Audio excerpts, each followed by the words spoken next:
अहम खबर दिया आपको। इम्तिहान में नकल पर डायरेक्टर स्कूल कराची ने चेयरमैन मैट्रिक बोर्ड को खत लिख दिया है। यार मोहम्मद वलेदी ने खत में कहा है कि गुज़िश्ता रोज government boys secondary school Korangi में 2 अफराद नकल करा रहे थे। नकल करवाने वालों में से एक पुलिस एहलकार और दूसरा ASF का इंस्पेक्टर था। नकल करवाने वाला पुलिस एहलकार इम्तिहानी मरकज के सुपरिटेंडेंट का भाई था। इम्तिहानी मरकज से दोनों अफराद को निकालने की कोशिश पर मुज़ाहमत का सामना करना पड़ा। मज़ीद तफसीलात जानते हैं डॉन न्यूज़ के नुमाइंदे सैयद वसीम से।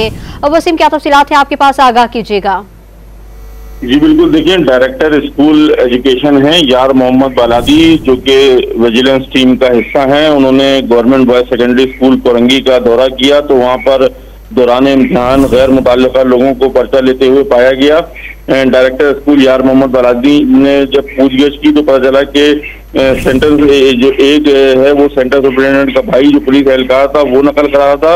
पुलिस एहलकार के साथ एक ASF एहलकार भी था जो कि नकल में मुलविस पाया गया है। कोरंगी के सेंटर पर 5,000 रुपए लेकर ये नकल का सिलसिला जो है वो जारी था। सेंटर सुपरिटेंडेंट ने यार मोहम्मद बालादी जो है और उनकी टीम को हिरासा किया और यरगमाल बना लिया।